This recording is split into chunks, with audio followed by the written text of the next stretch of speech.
We are no longer the junior explorer that we were, and we now have a pipeline of 3 advanced development projects, the equivalent of about, between them, the equivalent of nearly 5 million ounces between them in gold terms, and they're growing.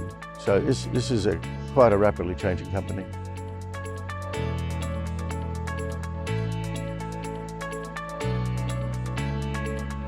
Hello to viewers tuning into Assay TV. We're here at Mining Indaba, and I'm with KEFI Gold Copper, and I'm also joined by Executive Chairman Harry Anagnostaras-Adams, who's the chairman of the company and is going to be taking us through some updates on their project. Harry, welcome.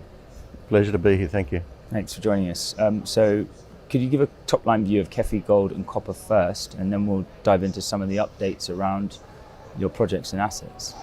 Well, KEFI was admitted to AIM on its IPO in 2006 as a junior explorer in frontier markets. It went into Saudi Arabia 2008 and Arabian-Nubian Shield, a particular geological terrain of interest. And then we went over also to Ethiopia, also within the same geological terrain, through an opportunistic acquisition in 2014.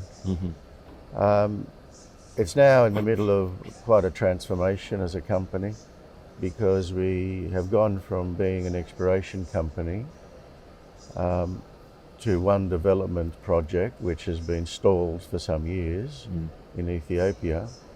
But as of December, or just past Christmas, we've pivoted really into being 3 development projects, because and they're all on the go really, because the Ethiopian situation settled right down and we can get on with it. And the over in Saudi Arabia we've made quite a large discovery, and the regulatory system has turned on for us, or for the whole sector. So we've now got 3 advanced projects on the go, so it's refreshing, and it's a real change. Absolutely, yeah. Well, let's focus in on Ethiopia perhaps first. Sure. The situation's improved since obviously the conflict. What's the situation on the ground like at the moment in terms of operating? You mentioned the government wants to open things up and get things moving again with their projects, and then also you've got some recent news yourself in terms of multilateral party agreements around progressing your projects. Well, you know, last year the turmoil peaked. It's the introduction of democracy to a place that had been autocratically run unleashed all sorts of tensions. And it's been very much a hold-up for us, very frustrating for everybody. But that civil war in the north of the country, about 1,000 kilometres from where we are, finished. And I was there most of last year because we were under some pressure as well locally with some security incidents. But none of them in the end damaged us. But it was intense, you know, protection of the company, of the people. Now you wouldn't know there had been a problem in Addis Ababa, certainly. It's fine. The capital, out at our site is fine. And the thing that does have to calm down are the transport routes, and they're calming down as we go. And because of all that, because of that improvement, we, as a syndicate, the contractors, bankers, equity people, all met yesterday here in Cape Town for the first time since before COVID. We're all in one big room, you know, 25 people, whatever it was, and another probably 20 on the virtual meeting joining us. Excellent. And we all agreed to press the button to proceed now.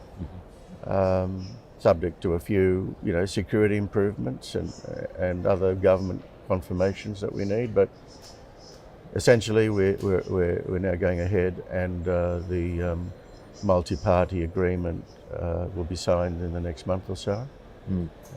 And we've started some activities on the ground and they'll pick up now. And full construction can start as soon as it stops raining in the wet season. Excellent. Yeah, so all systems go in that respect. What's that? Yeah, all systems go in that respect, but could you talk us through the actual resource as well? What is it? It's a 1 million ounce reserve, 700,000 ounce additional down below in resource category until we do the mine planning for the underground mine. It could be a lot more than that. I mean, it will be more. We don't know how much more. So it could be 2 million, 3 million. We just don't know. But certainly, the bankable project that's kicking off is a 1 million ounce open pit. I felt sort of a classic West Australian style open pit CIL, 140,000 ounces a year, over $100 million cash flow for us. So it's a big deal for us. Yeah. Yep. And how's the mining environment there in terms of workforce, expertise? There is no mining environment. We're the first major development in 30 years. Yeah. So that's one of the reasons it's taken a lot of time, is that we're doing everything from scratch in many respects. Not in every respect, obviously, but there's all sorts of policies for government regulations have to be changed to allow project finance to be implemented in a way that banks and others require. But the country is a good country. It's been through turmoil and it's settling down, but it's a wonderful country, and really keen for the sector to get going. A lot of anxiety, a lot of pushing and shoving. They're pushy guys, and you just got to persevere and make sure it's done properly before you press the button. But the challenges of being a first mover means that it takes longer than it should. But the opportunity of being a first mover is that you're the first mover. Indeed. And other things will come. So to us, it's a very exciting opportunity, and we feel sort of thrilled to be able to get going, now, and also I'm sure other things will flow from having fulfilled that responsibility. Yeah, absolutely. Okay, well, great. Let's turn to Saudi Arabia and your assets there. Could you give an introduction to the Hawiah Project, I believe it is, and the Jibal Qutman exploration work as well? Yeah, well, today we've got our team from both Ethiopia and Saudi Arabia here, because the Saudi Arabian contingent, if you like, is the highlight of the conference. There's the whole... I just walked into this pavilion for the first time and I saw that there's a giant stand there for Saudi Arabia, and there must be a lot of government people here promoting the country. And our people are quite prominent, and our role is quite prominent because we've made two very significant discoveries for the country and for us, and they've now turned into development projects because Hawiah is now getting quite big, and it's actually already double the size of the Ethiopian asset in terms of metal content. So that's going forward. It's going to take a bit of time to finish all the engineering work to plan it out properly, and other studies, but it's going to go ahead.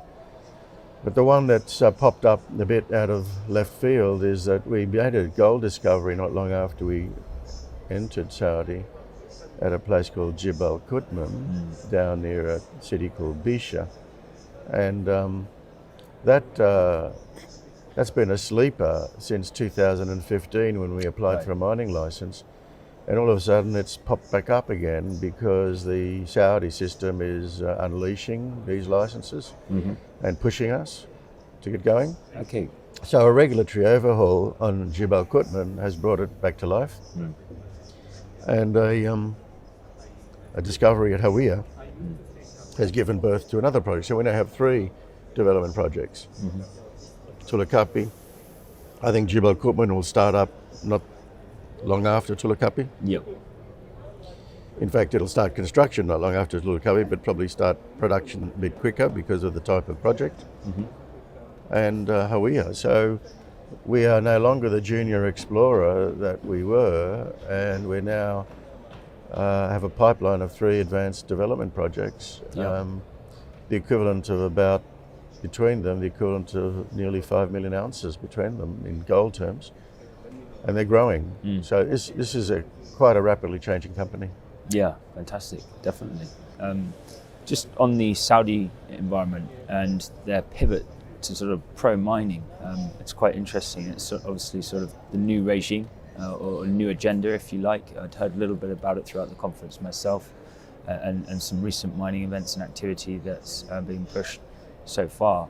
Yeah. But it seems like they're really going for this. Well, they are. You know, it's not unusual to hear the rhetoric from most countries. True. That they're pro-mining. The real test is what happens when one makes applications or when one tries to develop something. And that's when you get the real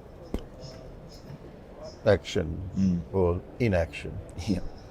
And when you've got a regulatory system that was quite obtuse, like it was in Saudi Arabia, that held up a lot of people and frustrated a lot of people, and that's been sorted out.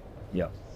And when you get a government that puts the spotlight on it, and such a centrally controlled government as Saudi puts a spotlight on something and says go, it goes. Yep. That happened about 2 years ago, and it's taken until the last few months for us to see, you know, a huge movement on many fronts. We just happen to be, you know, one of the first in the queue and making discoveries and so on. So it is real. It is real. In Ethiopia, it's real also, but still, you know, getting to grips with it. Yep. But in Saudi Arabia, they've got to grips with it, and it's really moving. Yep, certainly. It's this Arabian-Nubian Peninsula almost that's, you know, interesting in a way that you've focused there, because it's got a lot of virgin territory almost, or sort of new territory to be mined. But can you tell us about the geology a bit more? Yeah, well, the Arabian, Saudi Arabia, Nubian, Nubia, what was called Nubia, Sudan, region, Ethiopia, is the Arabian-Nubian Shield. And the thing about the geology is that ancient history tells you there's minerals there. Yeah. And a lot of ancient gold mining there. The gold of the pharaohs of Egypt came from there. So there's not rocket science to know that there's gold around and other things. But the thing that really is interesting to an Aussie like me, or the people who did the initial, you know, prospecting for us, excellent prospectors, is that in Australia we grew up with Australia going from a backwater in gold, say, in the 1970s to being the number 2 in the world. Yep. In the geology, in a geological terrain which is the same, very similar. Right. So we feel we've seen what happens when it goes, and we can see it's going to happen in this part of the world. Yep. And it's only a question of being allowed to get on with it. Nobody from Australia travels to that part of the world to have a holiday. Yeah. They all travel to, you know, to achieve things. And as soon as the penny drops in each country, because it takes a while for the country to come to understand what's required, and mining is very upfront heavy on risk, upfront heavy on investment. And it's very demanding of governments to allow various protections and so on to be allowed for mining, but it's because there's so much upfront investment, and you have to stick to your guns until the regulatory and other, you know, rules and consents flow to make sure you don't put in. I mean, the contracts we'd be signing here for Tulu Kapi add up to, between them, they add up to about $600 million of contracts over a life of mine. Yep. You don't go signing commitments of that nature without belts and braces in a country that's not done it before. Yes. There's no lack of will, but there's a lack of familiarity, and it just takes time. So the Arabian-Nubian Shield is hot territory. I mean, it's hot. Yeah. But the geopolitics has held it back. That's the opportunity. So if you're prepared to work, if you're prepared to be tenacious, you're prepared for frustrations, and if you're committed to following through and developing, it's fantastic. But you've got to stay the course. Totally, yeah, I imagine. Okay, so to sum up then, there's a great deal going on for KEFI right now. In terms of developing these projects, is one going to race ahead? What are the sort of key milestones that investors can expect by the end of this year? Well, in terms of the Ethiopian project, first thing is the multi-party signing. Yeah. Month-to-month progress reports that report that we're lifting the activity rate and we're not being interfered with, interrupted, threatened, guns at our heads, none of that stuff. Pretty simple tests, but pretty fundamental tests for anybody involved. And then to see after the wet season, which ends usually by middle of October, to see a dramatic pickup of activity as we move into full construction. That's Tulu Kapi. Over in Saudi Arabia, we would hope that we'll be given the green light to trigger development planning at Jebel Qutman. And in fact, I can tell you the team there is absolutely driven and keen to race Tulu Kapi to gold production. Right. So we've got a nice healthy bit of competition internally as to who gets into gold production first. But the green light there is that mining license that the Saudi authorities haven't issued yet after years of having been, having applied. But we're getting confident that that's going to happen, and that will be important news. Any of these things would more than warrant the effort we've put in terms of value creation. And then Hawiah itself is completing its preliminary feasibility study by the end of the year, so there'll be a string of reports and updates. The resource will keep growing, the results of metallurgy will keep flowing, the drilling results will keep flowing. I mean, it is a remarkably, refreshingly busy time and productive time compared with where we were last year with a country that had a civil war in the north stopping everything really. Yeah. And a country that hadn't started moving its mining sector the way it needed to be. Both of those things have now happened, so I'm still pinching myself on the difference between last year and now. Yeah, what a difference a year makes. Fantastic. Okay, well, Harry, that's great to get the insights and the updates on your projects, and we look forward to keeping abreast of what's going on and your You're very progress welcome. Thanks on for the the Assay interest. TV. Yeah, thanks for speaking with Assay. Thank you.